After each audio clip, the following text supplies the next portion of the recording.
Okay, so I want to show you some things about the natural exponent function. And first thing is this is just a PDF. It's kind of messy, but it's just showing what happens when you compound a whole bunch of times.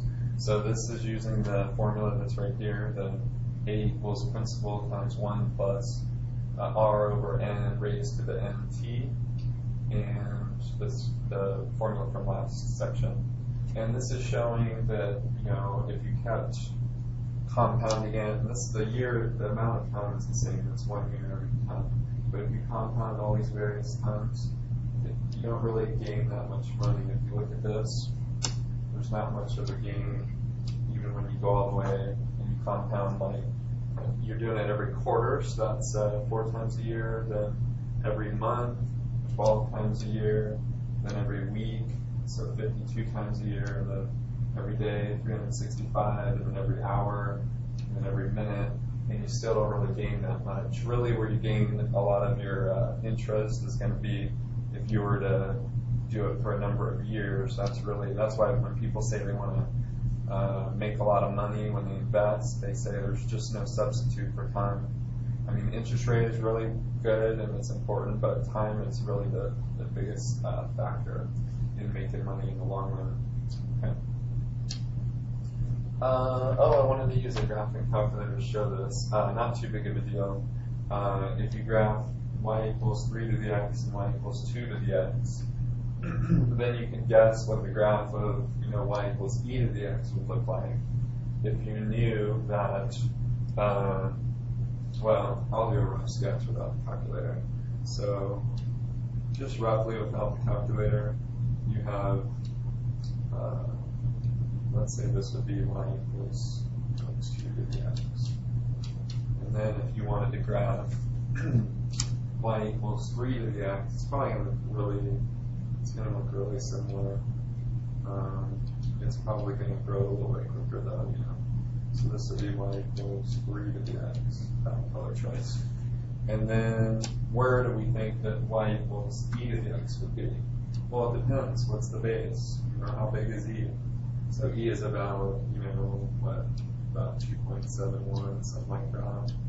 And so we would expect it to be somewhere in between. So if you graph it with the calculator, then certainly would be. So y equals e to the x. And if this is operative, go to the right, y equals e to the x. Okay, so that's just a rough idea of where that occurs in comparison to the others. All right, let's get this solving some problems, I think. Ooh. All right, so let's say we want to figure out how much money we'd have if we invested $20,000 at 8%. Compounded continuously. So when we say we're compounding continuously, we're going to go ahead and use this formula here. And this is like the PERT formula, some people have said. So pretty straightforward. The P, of course, is the principal amount. So we're just going to plug in the 20,000 there. And we're going to have E. And then the rate, sorry, that got cut off a little bit over there. The rate is 8%. So there's the rate. So we're going to plug that in, so that's 1.8. And then the time, so that's 5 years, so we just go ahead and plug that in. And then we just pull the calculator out, so it's really a piece of cake. So multiply all that together, just make sure you find your E button, and make sure you raise all this stuff to that power. Do that part first, and then multiply by 20,000. So you get 29,836. And 49 cents.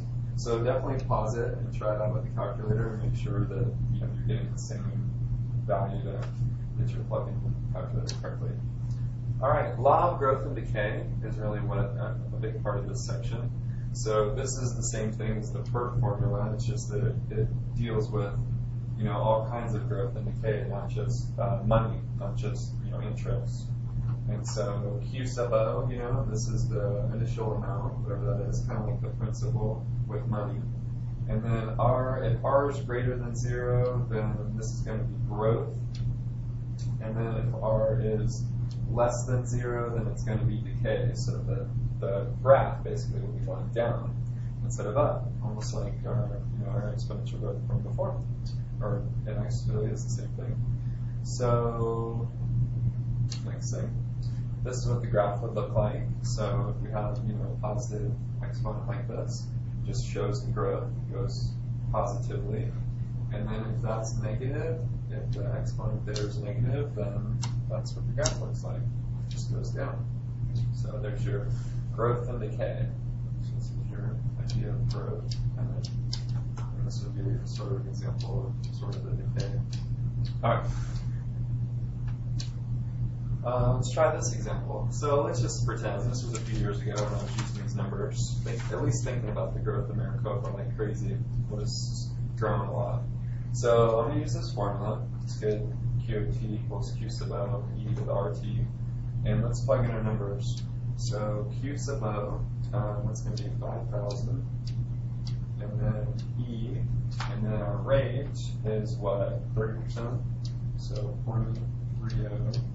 And then the number of years is what? What do you say? 3 years? Wait, let's see, where are my years? No. 2000. Oh, I said predict the population 2017. Oh, yeah. So right now, let's say, so how many years is that? So this is actually, what? Sorry, I lost my rate. I only put in the 6 right there. Okay. So I need to get my calculator out. And so this would be approximately 5,000 second E. So the E is kind of right above the divide by. And then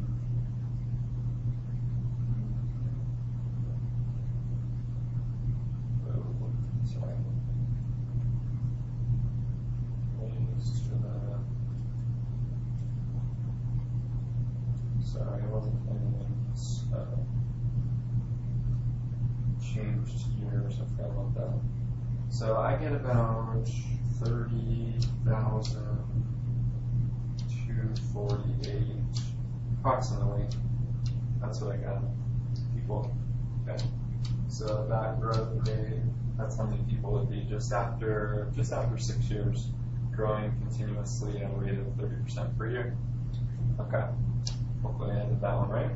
All right, find all the zeros. Let's see here. Find all the zeros. So we just want to set the left side equal to 0. We're saying the zeros are wherever the y equals 0. So we have 0 equals negative x squared. So I'm just going to go ahead and just put in 0 there and not change anything else. Yeah. Alright. Now the next thing is to try to factor this, so maybe they have something in common. So let's look. They've got, looks like they have an x in common, right? So let's take out x, and let's also take out e to the negative x. They've got that in common. So if they take that out, then we'll be left with negative x. Kind of temperamental a little there. So negative x, and then plus, and then that would be the 2, right? And we set that equal to 0. And now we're really ready to set each of the factors equal to 0. Right now, these are separate factors. So all 3 of these factors. So I set this one equal to 0, so x equals 0. I set e to the negative x equal to 0. And I set negative x plus 2 equal to 0. So this one's done, x equals 0. This one over here is not too bad. You know, it's negative x equals negative 2, so x equals positive 2. So that one's good. Now this is interesting, this e to the negative x. It's like, what could I plug in for that to make it all of a sudden equal 0? You can't really raise positive numbers to anything that can equal to 0.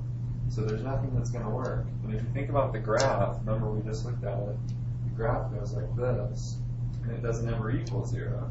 So there's not any x that I can plug in to make this work. So we we would just say not possible. It's always 0. It's always bigger than 0.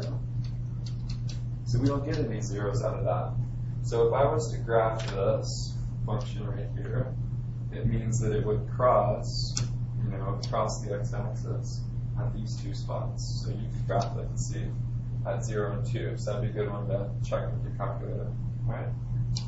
Alright, so I think I just have one more I wanted to show you. So let me find this one. Alright, so I think I am going to need to pull the calculator out for this one. This is number 36. And it says sketch,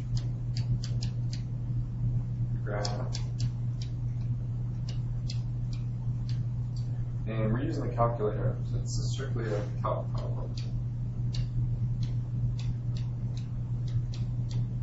And let's see what we got. So we have a part A. Actually, let me just give you the function.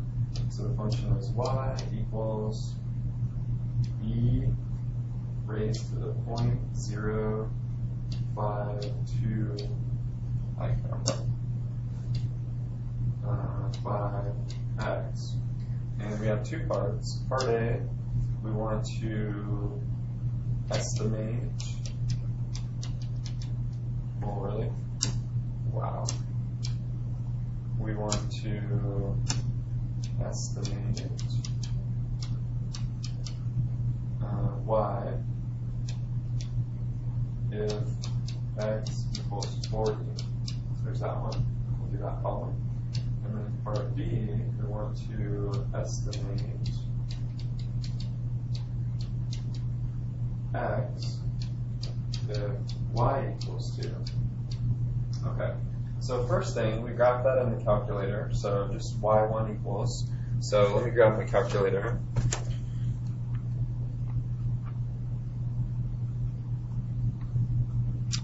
Where is my calculator?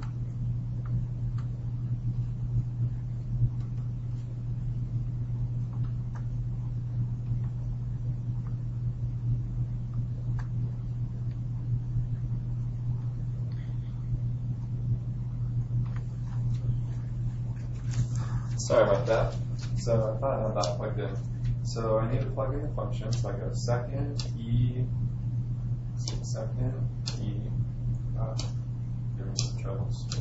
Second E, and then I need to raise it to the, what do we got? Put parentheses, 0.0525, close the parentheses. Oh, no, I'm going to put X in. X, close the parentheses. Okay. So now I'm going to, I can graph it. So there's the graph. And I need a little bit more x's. So I'm going to change my x max to be like 10. Okay, maybe that'll look a little better. Really? Still doesn't look great. It's not growing that fast because the numbers aren't. The exponent's not that big. Let me change this to like. Oh no, I need to change this to way more. Because we were saying when x equals, now I forget what the problem was. Oh, when x equals 40, so actually I need a lot more here. Actually, I need 50. Okay. And the other one was saying y equals 2, so I don't need to have it go all the way to the y max of 10, so I'm going to change that to 5. Okay. Maybe that'll look better. Alright. So now I'm saying, what would the y value be if x equals 40? So I would go second table, and I would just plug in 40, and press enter. And I see I have 8.1662, so I'd say maybe like 8.2, I'd round it. Okay, so there's that problem, that's part A. About 8.2. Part B, it says estimate x if you know that y equals 2. Well, to use the calculator, if you knew that y equals 2, then for y2 you could just plug in a 2, and then you could graph it, and you can see where they intersect. So you look at this spot right here, and you say, wow, I really need that spot. So again, this is y2 equals 2, and this is the graph. So if you could figure out where they intersect, then that would be the x-coordinate, that's where the y equals 2. So we would just do second calc. I'm trying to get out of this screen. I would just do second calc, and I would do the intersection. And that's the first curve, second curve, just press enter. I'm going to guess this, and I figured out that it's at 13.2. So when x is 13.2, then our y is 2. So 13.2. So hopefully that helps for section 4.2.